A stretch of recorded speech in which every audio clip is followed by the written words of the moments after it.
રાજમાન રાજેશ્વરી ભગવતી શ્રી મેરડીમાં મઢખેડાના આદ્ય ઉપાસક સનાતન ધર્મભૂષણ એવા પરમ પૂજ્ય જયમાળીના જીવન વિશે આપણે વાતો કરતા આવ્યા છીએ।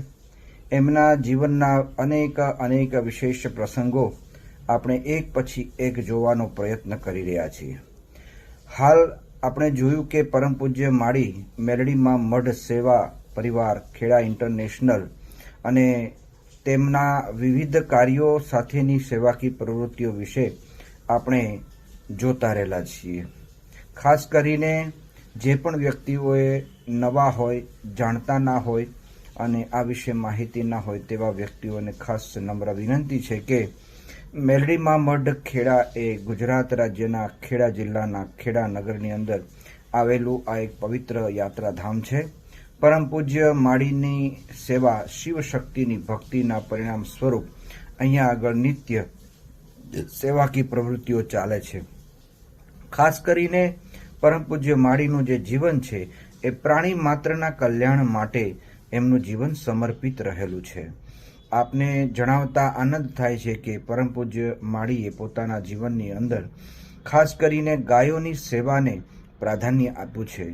અહીંયા ખૂબ જ મોટી સંખ્યામાં ગાયોની પૂજ્ય માળી સેવા કરતા હાલ પણ ગાયોની સેવા થઈ રહી છે।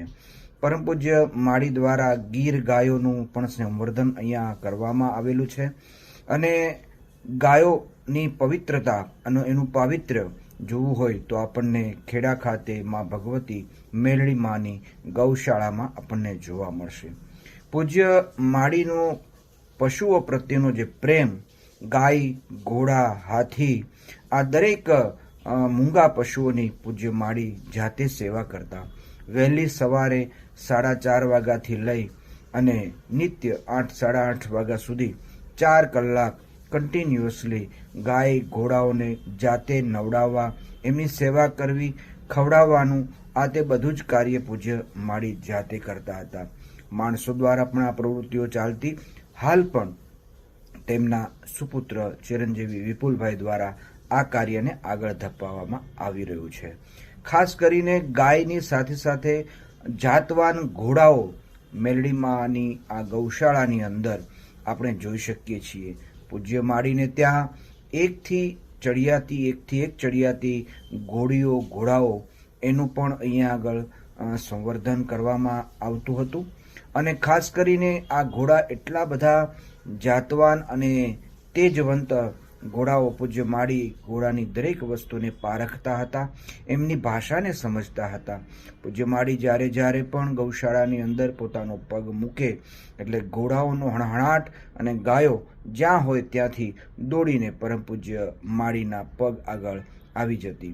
હું એ વાતને આજે કહેવા માગું છું કે પૂજ્ય માળી એ પોતાના જીવનની અંદર કોઈને ઓર્ડર્સ નથી આપ્યા, પોતે ખુદ જાતે સેવાકીય પ્રવૃત્તિઓમાં જોડાયા છે, સેવા જાતે કરી છે।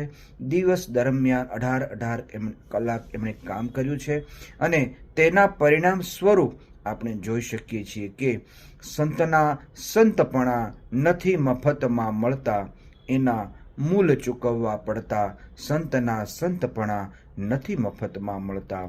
આપમેળે જે પણ કાર્ય કરવામાં આવે તેનું પરિણામ અનેરું હોય છે અને એ પૂજ્ય માળીની ગૌશાળાઓમાં આપણને જોવા મળે છે। આવો આપણે પણ આ પવિત્ર ભૂમિના દર્શન કરીશું અને જ્યારે પણ ખેડા દર્શનાર્થે આવીએ અચૂક ગૌશાળાની આ પવિત્ર રજને માથે ચડાવીશું।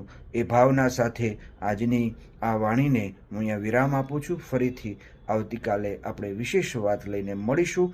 ત્યાં સુધી દરેકને જય માળી, જય માળી, જય માળી।